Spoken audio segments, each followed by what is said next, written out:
Para Melissa, que no suele estar, alguien le va a recordar qué carta estamos estudiando.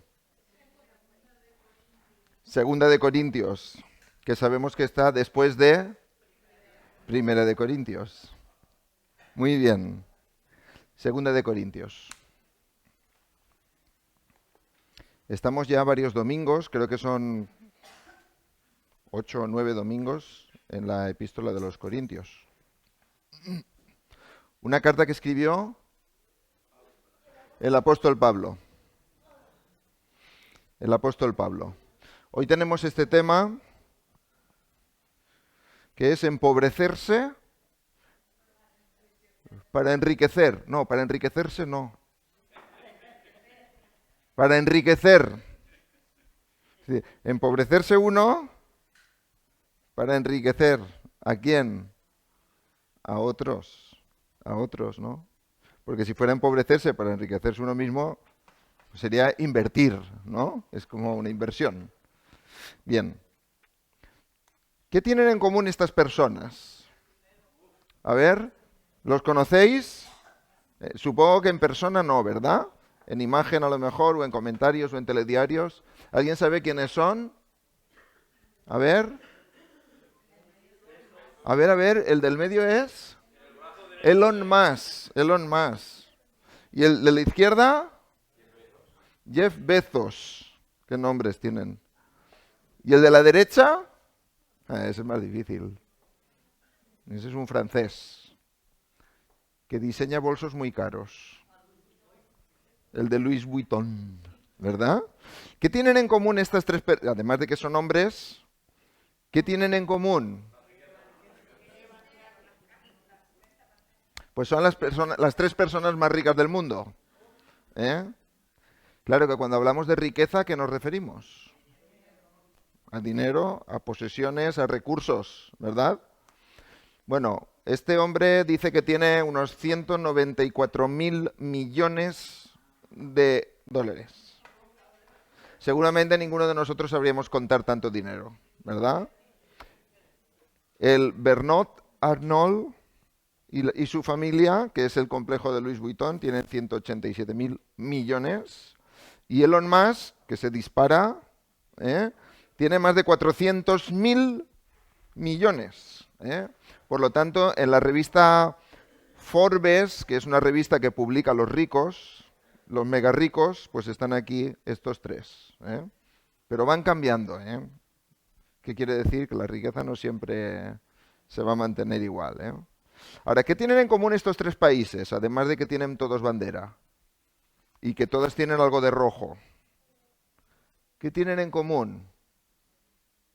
A ver, John, ¿te atreves? Imperialistas. Bueno, los tres países más ricos del mundo. Es curioso, ¿verdad? El primero es, bueno, el primero no, el tercero en ese ranking sería Alemania, 4.700 billones de dólares. Los billones de dólares son 1.000 millones para los americanos.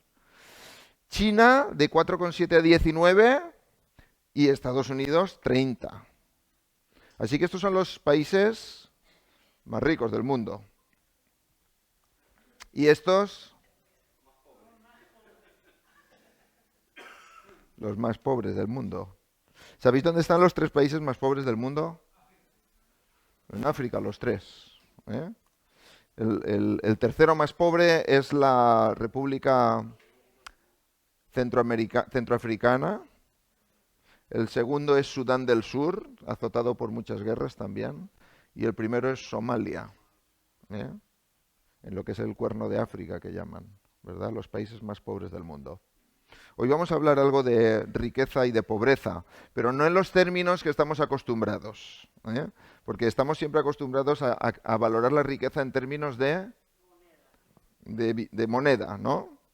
De riqueza en términos de posesiones, ¿verdad? Pero la Biblia no habla de la riqueza como posesiones, en el sentido económico. La Biblia habla de riqueza en otros términos y de pobreza en otros términos también. Vamos hoy al texto de 2 de Corintios, lo vamos a proyectar, lo puedes leer en tu Biblia, como hay diversas versiones, si no quieres distraerte, lo puedes leer aquí. Espero que se vea. Segunda de Corintios del 8, del 1 al 5. Dice así: Ahora, hermanos, deseamos haceros saber la gracia de Dios que ha sido dada en las iglesias de Macedonia.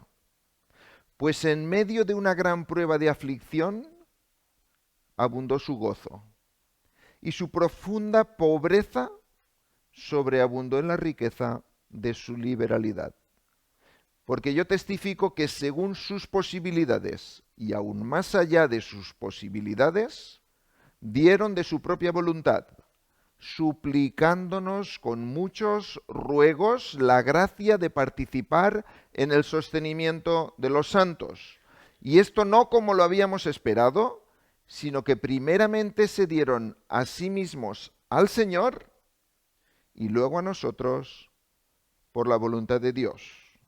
Luego entraremos a pensar un poco más en este texto. Sigue el texto, del 6 al 8. En consecuencia, rogamos a Tito, un colaborador de Pablo, que como él ya había comenzado antes, así también llevara a cabo en vosotros esta obra de gracia. Mas así como vosotros abundáis en todo, en fe, en palabra, en conocimiento, en toda solicitud y en el amor que hemos inspirado en vosotros, ved que también abundéis en esta obra de gracia. No digo esto como un mandamiento, sino para probar por la solicitud de otros también la sinceridad de vuestro amor. Porque ya conocéis, o porque conocéis la gracia de nuestro Señor Jesucristo, que siendo rico, sin embargo, por amor a vosotros se hizo pobre, para que vosotros por medio de su pobreza llegaráis a ser ricos. Es un trabalenguas esto, ¿no? A Pablo le gusta mucho este tipo de forma de escribir, de contrastes, ¿no? Cristo siendo rico, por amor a vosotros se hizo pobre, para que vosotros en su pobreza, ¿cómo éramos nosotros? Pobres, fuésemos ricos, enriquecidos. Muy bien. Vamos a considerar este pasaje. Este pasaje es como si, bueno, sigue más adelante hasta el 15, vamos a seguir leyendo hasta el 15, y doy mi opinión en este asunto, porque esto os conviene a vosotros, que fuisteis los primeros en comenzar hace un año, no solo a hacer esto, sino también a desear hacerlo. Había un deseo y lo habían empezado a poner en práctica. Ahora pues, acabad, concluid también de hacerlo, para que como hubo la buena voluntad, el deseo, para desearlo, así también la haya para llevarlo a cabo según lo que tengáis. Porque si hay buena voluntad, se acepta según lo que se tiene, no según lo que no se tiene. Porque si hay buena voluntad, se acepta según lo que se tiene, no según lo que se tiene. Esto no es para holgura de otros y para aflicción vuestra, sino para que haya igualdad. En el momento actual, vuestra abundancia suple la necesidad de ellos, para que también la abundancia de ellos supla vuestra necesidad, de modo que haya igualdad. Como está escrito, el que recogió mucho no tuvo demasiado, y el que recogió poco no tuvo escasez. Bien, por resumirlo un poco en nuestras palabras, ¿qué está diciendo Pablo en este lenguaje un poco así complejo para nosotros? Está diciendo algo así, algo expresado de forma sencilla. Hermanos en Cristo, hermanos de Corinto, tienen una gran oportunidad. ¿En qué consiste esta oportunidad? En la oportunidad de mostrar su amor de forma práctica. ¿Cómo? Reúnan una generosa ofrenda para los hermanos pobres de Jerusalén. ¿Se entiende así? ¿Verdad? Esta es un poco la idea de Pablo. Está escribiendo a los corintios y les dice, reúnan una buena ofrenda. hay hermanos pobres, necesitados en Jerusalén, reúnan una buena ofrenda. Ahora, piensa por un momento. Ahí está en un mapa Corinto, aquí, que está aquí en la zona de Macedonia. Bueno, Macedonia está arriba, es Acaya. Esta zona es Acaya. Corinto estaba en una zona entre dos puertos, digamos. Es una zona así como una pequeña península. Hoy en día, para ir hasta Jerusalén, que está aquí, hay unos 3.000 kilómetros, si vamos por vía terrestre. 3.000 kilómetros. ¿Qué tenían que ver los corintios con los de Jerusalén? Pues mira, habitaban en ciudades muy distintas, en países o regiones muy distintas, en continentes distintos, uno en Europa y el otro en Asia. Tenían un pasado muy diferente. Aquellos habían sido los herederos de Alejandro Magno, eran alguien importante, mientras que en Jerusalén hacía muchos años que no había nada importante. Tenían lenguas distintas, por allí estaba el griego, y era un lenguaje que se había extendido, y por ahí estaba el arameo, era un lenguaje casi como de ir por casa. Culturas muy diversas, costumbres muy distintas, y reunir una ofrenda para gente que no conocemos, que no vamos a ver nunca, a los que nunca vamos a visitar. Sí, dice Pablo, ¿no? Sí, dice Pablo. ¿Por qué? ¿Qué tienen que ver las necesidades de aquellos que no conocemos con nosotros? ¿Por qué nosotros tenemos que ofrendar? ¿Por qué nosotros tenemos que dar a alguien que no vamos a conocer nunca, ni que seguramente nunca nos lo van a poder recompensar? ¿Has pensado eso alguna vez cuando te piden que ofrendes? El apóstol Pablo va a dar algunos motivos, va a exponer algunas razones por las cuales estas personas tan diversas de un lugar tenían que tratar de ayudar a los otros que estaban cultural y geográficamente muy lejos. Reunir una generosa y abundante ofrenda. Aquí hay algunos puntos que enfatiza el apóstol, aunque hoy solo vamos a centrarnos en dos. Primero, que no eran los únicos. Habían otros que ya estaban haciendo eso. Las iglesias de Macedonia, los vecinos del norte. Otra, que era una oportunidad de completar los dones. Ha dicho, abundáis en fe, en liberalidad, en conocimiento. Bueno, completar. ¿Os falta alguno más? ¿Cuál?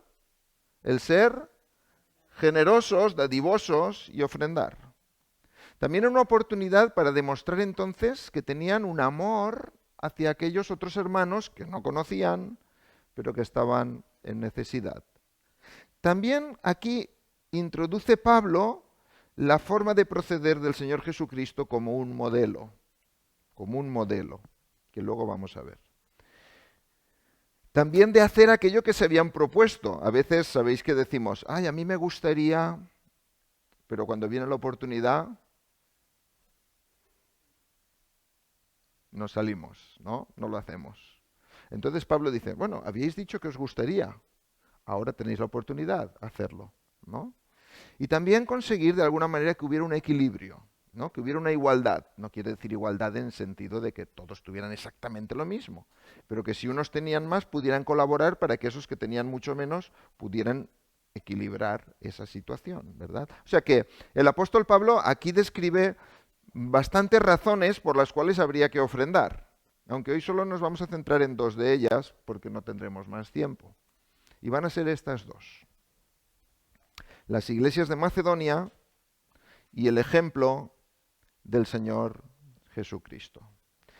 Para entender este texto, hemos de entender primeramente el sentido de la palabra gracia. El sentido de la palabra gracia. Porque en este capítulo aparece 6 veces, pero en estos versículos que hemos leído, del 1 al 9, aparece 5 veces. Es decir, que ese término debe ser importante, ¿verdad? ¿Qué es la gracia? Así que vamos a pensar primero en el concepto de la gracia. Dice el versículo 1. Dice, la gracia de Dios. Dice el versículo 4, aunque se traduce en muchas Biblias como el privilegio, la palabra es literalmente la misma que aparece en el 1, que es gracia también. La gracia de participar. Dice el versículo 6, esta obra de gracia. El versículo 7 repite el concepto, esta obra de gracia. Y el versículo 9 nos habla de la gracia de nuestro Señor Jesucristo. Ahora, ¿qué es la gracia? Un regalo. Un regalo. Una gracia es un regalo. Pero cuando la Biblia habla de gracia, habla de algo más que simplemente un regalo. Yo puedo regalar unas gominolas, unos caramelos a unos niños, ¿verdad? Es una gracia, es un regalo. Pero la Biblia cuando habla de gracia se refiere a algo mucho más importante. Es un don, un don. Vamos a resumirlo aunque podría tener muchos más acepciones, pero vamos a ver que la gracia es un regalo inmenso. Es además un regalo inmerecido, no merecido. Es un regalo que nosotros no podemos recibir ni conseguir por nosotros mismos. Solamente puede dárnoslo Dios. Esa es la gracia. Entonces, no es algo de lo cual nos hacemos dignos. ¿Qué quiere decir hacerte digno? Como que te lo mereces, ¿no? La gracia es algo que Dios nos da que no merecemos, que no lo podemos atrapar, que no lo podemos adquirir y que es inmenso. Eso es la gracia de Dios. Un regalo inmenso, inmerecido, si queréis todo que sea por I, inmenso, inmerecido e inalcanzable por nosotros mismos y que viene de Dios. Eso es la gracia. ¿Vale? Entonces vamos a pensar en que Pablo está diciendo a los hermanos de Corinto, tenéis la oportunidad de ayudar a vuestros hermanos pobres de Jerusalén. Y os voy a dar, hemos dicho muchos motivos, pero os voy a mostrar dos motivos. Uno, el de la gracia que Dios ha dado a las iglesias de Macedonia. Y otro, la gracia de nuestro Señor Jesucristo. Ahora, ¿qué es la gracia? Un regalo inmerecido, inmenso e inalcanzable. Es decir, ¿cuánto mérito tenemos nosotros para tener la gracia de Dios? Ninguno. ¿Qué tienes que hacer para conseguir la gracia de Dios? ¿Qué tienes que dar? ¿Qué tienes que aportar? ¿Qué tienes que esforzar? Nada. La gracia de Dios se recibe cuando te rindes a Dios, cuando te humillas delante de Dios, cuando reconoces que no vales nada, que todo lo que necesitas es tener a Dios. Y entonces Dios viene con su gracia, con este regalo inmerecido, inmenso e inalcanzable. Esa es la gracia de Dios. Ahora, ¿cómo se expresa la gracia de Dios en las iglesias de Macedonia? Va a ser sorprendente. Es algo que he descubierto y que me gustaría que descubrierais conmigo. Mirad lo que dice el texto. Ahora, hermanos, deseamos haceros saber la gracia de Dios. ¿Cómo hemos dicho que era la gracia?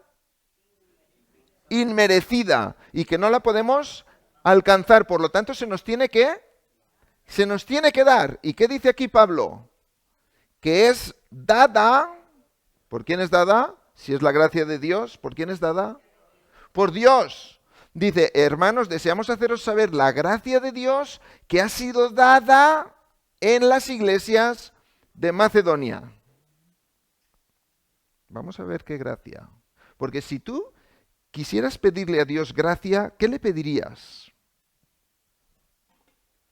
Isabel, ¿qué le pedirías tú? ¿Qué le pedirías, Ildemaro? Señor, dame un trabajo.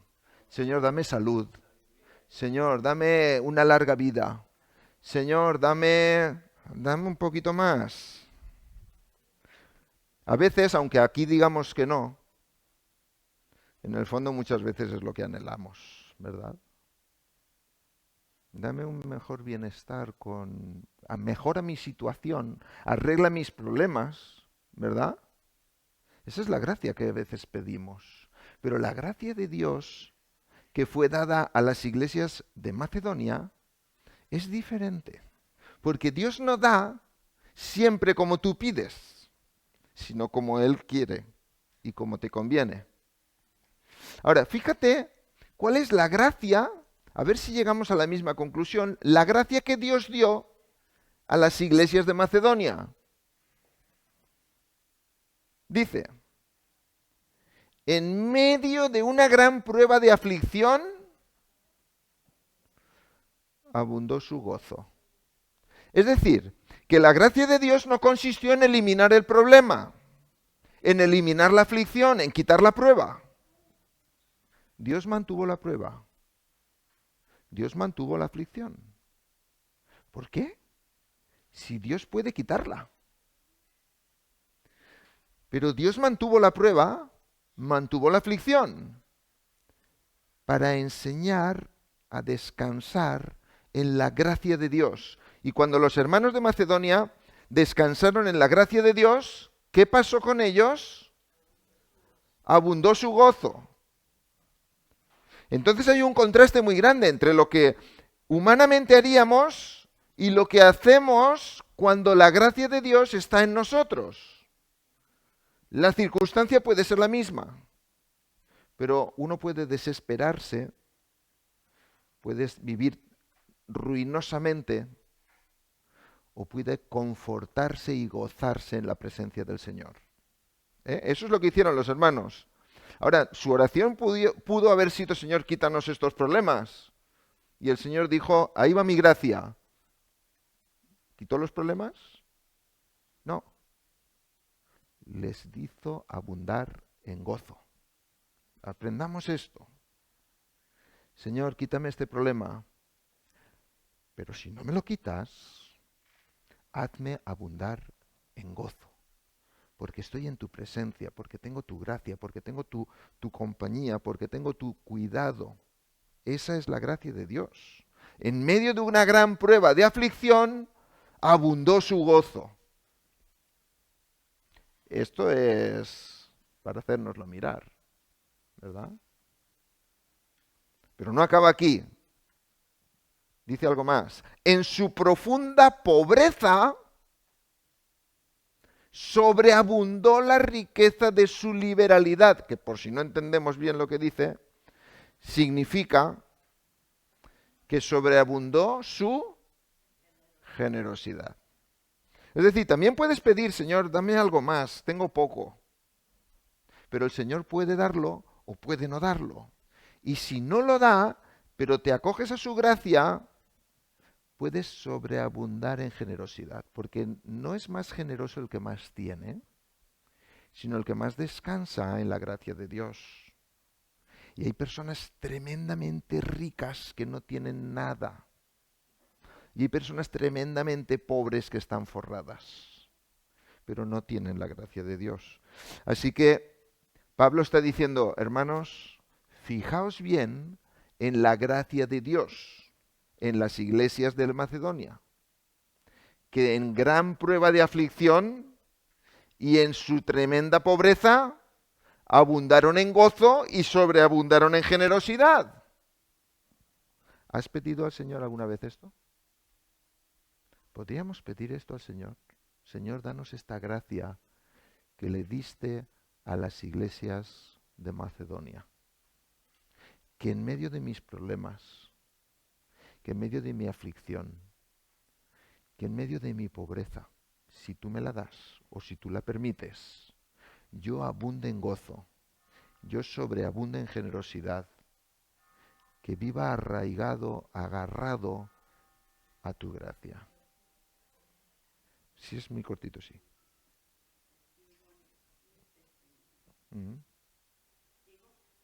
¿Sí? Pero ¿cuánto tiempo? No, solamente es que yo cuando llegué a la iglesia Tienes que decirlo ahí.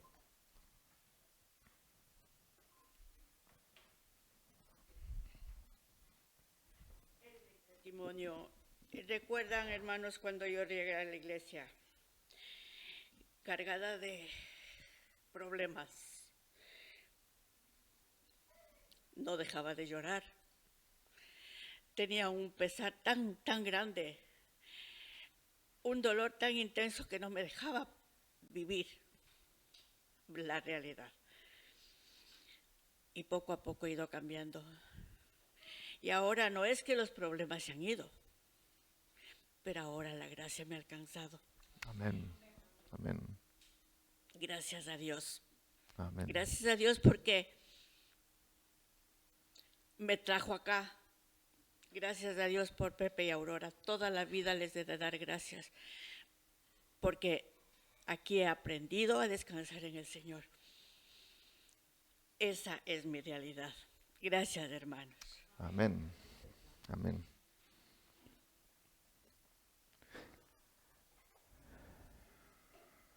Fijaos, dice el texto, no solamente que abundó su gozo, sobreabundó su generosidad, sino que dieron más allá de sus posibilidades, más allá de lo que cualquiera esperaba. De manera que rogaron a Pablo que pudieran participar para ayudar a los que no tenían. Dice, pero si sois pobres, queremos ayudar, queremos aportar. Dieron más allá de sus posibilidades, más allá de las fronteras que los demás hubieran visto, porque descansaban en la gracia de Dios. Se dieron primero, y este es el orden, se dieron primero al Señor y luego a nosotros por la voluntad de Dios.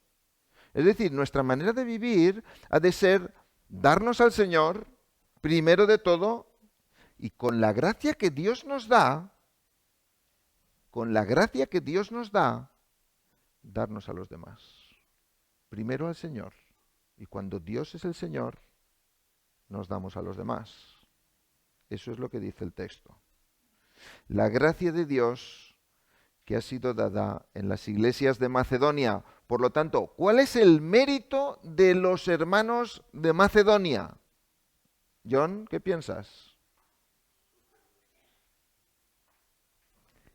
Ninguno.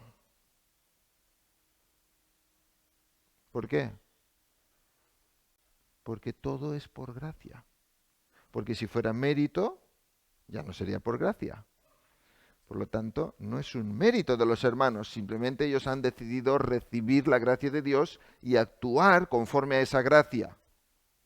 Por lo tanto, son ejemplos, sí, pero no tienen un mérito por el cual puedan enorgullecerse, por el cual puedan autoexaltarse o puedan decir, mira tú. No, ellos han recibido la gracia de Dios y por eso pueden ser como son. Claro, ha producido generosidad, pero no es el mérito de los hermanos. Es la gracia de Dios dada que han recibido. Por lo tanto, todo viene de Dios. La gracia viene de Dios. Cuando Pablo estuvo encarcelado, era castigado, lastimado, y él escribía las cartas, él encontraba gozo. Sí. En escribir, en comunicarse. O sea, eso sería un ejemplo de la gracia Claro. de Dios. O sea, ante Por tanta ejemplo, situación del sufrimiento y el dolor, él encontraba gozo en claro. eso. Las iglesias de Macedonia, en Hechos de los Apóstoles, menciona 3. Filipos, Tesalónica y Berea. En Filipos Pablo estuvo encarcelado con Silas. Y como a medianoche, cantando alabanzas y orando al Señor, hubo un terremoto. Estando encarcelado, con los cepos puestos, cantaban y alababan al Señor. Y Dios obró un milagro. Eso es la gracia de Dios. Pero de ahí tuvo que salir. Cuando fue a Tesalónica tuvo que salir. Cuando fue a Berea tuvo que salir porque hubo mucha oposición en los 3 lugares. ¿Quiénes quedaron allí? Los creyentes. En medio de gran prueba de aflicción. Y aún así abundó su gozo. Y aún así, quedando empobrecidos, fueron generosos, grandemente generosos. Por lo tanto, las circunstancias serán las que serán. Pero cómo vivo esas circunstancias dependen de cómo recibo la gracia de Dios. Y cómo actúo a pesar de las circunstancias es según la gracia de Dios. ¿Lo entendemos? Así que no es el mérito de los hermanos de Macedonia. ¿Qué tal si pidiéramos a Dios que nos concediera este tipo de gracia? Que aunque tengamos problemas, aunque tengamos aflicción, aunque Dios no solucione todo lo que nos gustaría, unos les falta dinero, otros les falta compañía, otros les falta salud, otros les falta... Cada uno sabe lo que es. ¿Qué tal si centramos nuestra mirada en el Dios de toda gracia? Y decimos, Señor, en medio de estas circunstancias, si tú no las cambias, ayúdame a abundar en gozo, a abundar en generosidad. ¿Cómo cambiaría nuestra vida si pidiéramos así? ¿Nos damos cuenta? ¿Cómo cambió la vida de los hermanos de Macedonia? ¿Cómo fueron ejemplo para otras iglesias? No es que estaban triunfando en todo, estaban que ataban los perros con longanizas, ¿no? Tenían necesidades y aún así abundaban en gratitud, en gozo, en alegría al Señor y en ayuda a los demás. Esa es la primera enseñanza que tenemos de este texto. Hemos dicho que hoy vamos a ver dos, ¿no? La primera enseñanza es esta. La gracia de Dios se manifiesta para que en medio de nuestras circunstancias aprendamos a gozarnos en Él y a ser generosos. A pedir por esta gracia, no solo la gracia de que nos quite los problemas. A la gente le gusta el Dios que le quita los problemas. Yo creo en Dios porque un día le pedí y se sanó mi padre. ¿Y si no se hubiera sanado? Yo creo en Dios porque estuve pidiendo y me dio un trabajo. ¿Y si no te hubiera dado un trabajo? ¿Hubiera dejado de estar la gracia de Dios? Pensemos, ¿no? ¿Cómo creemos a Dios? ¿En qué medida creemos a Dios? ¿Cuando Él nos arregla las situaciones o a pesar de que se mantengan las situaciones? Pensemos bien eso. Aprendamos. Ahora, la segunda enseñanza que nos da el apóstol, bueno, hay muchas, he tomado solo estas dos. La segunda enseñanza es sobre la gracia de nuestro Señor Jesucristo. Dice así el texto: porque conocéis la gracia de nuestro Señor Jesucristo, que siendo rico, sin embargo, por amor a vosotros se hizo pobre, para que vosotros, por medio de su pobreza, llegarais a ser ricos. Es decir, aquí hay un intercambio. El Señor Jesucristo es rico, el Hijo de Dios, con una tremenda riqueza, que ve nuestra tremenda pobreza y para cambiar nuestra situación decide empobrecerse para que nosotros podamos enriquecernos. Eso es tremendo. Así es como obra Dios. Esa es la gracia de nuestro Señor Jesucristo. ¿Qué merecíamos nosotros? Sí, merecíamos el castigo eterno, destinados para la ira. Esa es nuestra pobreza. Estábamos muertos en nuestros delitos y pecados. No pertenecíamos a la familia de Dios. Habitábamos en el reino de las tinieblas. Condenados, destituidos de la gloria de Dios. Eso es una auténtica pobreza. Porque no solamente se trata de esto. Estos señores que hemos puesto antes pueden ser tremendamente ricos, pero delante de Dios son auténticamente pobres si no descansan en su gracia. Por lo tanto, el hombre está arruinado. Eso es lo que enseña la Biblia. El hombre está arruinado, no solo moralmente, sino en su futuro. no hay esperanza para el hombre, está arruinado por su pecado. Y Dios, que es soberano, que es creador, que es propietario de todo, cuyo futuro diseña Él, que todas las cosas le obedecen, dice que dejó su gloria, que dejó su posición, que dejó su esplendor, que dejó el de recibir la alabanza perpetua en los cielos. Qué riqueza esa. Para venir a este mundo, para hacerse hombre.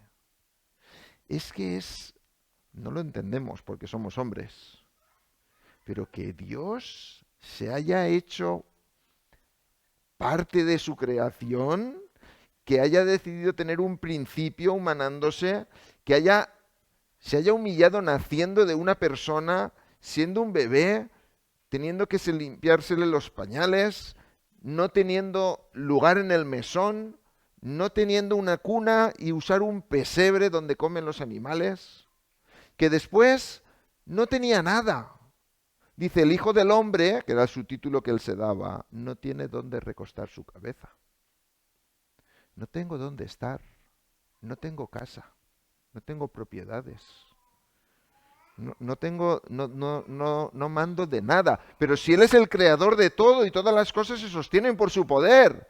Y en esa riqueza, ahora nos damos cuenta, abandona esa riqueza para empobrecerse de una manera que es que no se hizo pobre como nosotros, se hizo más pobre que nosotros. Y siendo tan pobre, acepta el insulto, la humillación, la burla, la muerte y cargar con nuestro pecado. ¿Te das cuenta lo que significa que Cristo, siendo rico, el Hijo de Dios, se hiciera pobre para que nosotros, muertos en delitos y pecados, destinados a la ira de Dios, a la condenación eterna, pudiéramos ser de su familia, pudiéramos recibir el perdón, pudiéramos recibir la salvación, pudiéramos enriquecernos con la vida que Dios da? Eso es lo que está diciendo Pablo. Consideremos ese escalón. Si no nos damos cuenta del escalón, no daremos cuenta de cómo actúa Dios. Jesucristo, el Hijo de Dios, se empobreció para hacernos ricos a los que creen en su nombre.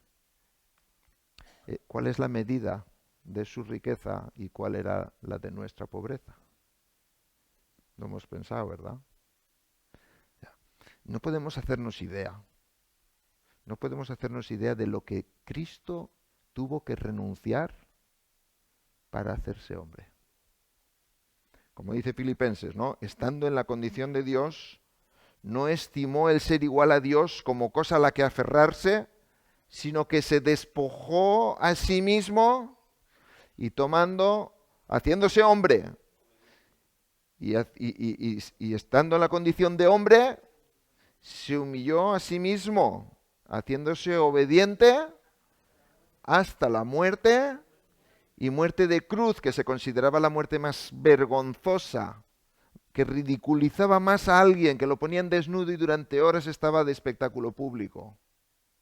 El Dios del universo se humana en la persona de Jesús, siendo rico se despoja de su riqueza voluntariamente para enriquecernos a nosotros. Y ahora, ¿cuánto nos aferramos nosotros a nuestras riquezas? ¿Nos damos cuenta? Dios nos aferró a sus riquezas para venir a buscarte, para darte su riqueza, su herencia, una herencia imperecedera, a su Espíritu Santo, un futuro glorioso con Él, una vida eterna reservada en los cielos, moradas eternas. ¿Y cuánto amamos nosotros nuestras riquezas? Esto es lo que dice Pablo. Oye, reunir una ofrenda generosa, demostrar que también lo que tenéis aquí sigue siendo de Dios. ¿Nos damos cuenta? Si Dios ha hecho eso por nosotros, Si Dios ha derramado esa gracia especial sobre los hermanos pobres de Macedonia, hermanos corintios, ¿qué vais a hacer vosotros? Hermanos de Ribarroja, ¿cómo vamos a vivir nosotros? ¿Cómo vamos a considerar que Dios haya hecho tanto por nosotros y nosotros queramos vivir a nuestro aire?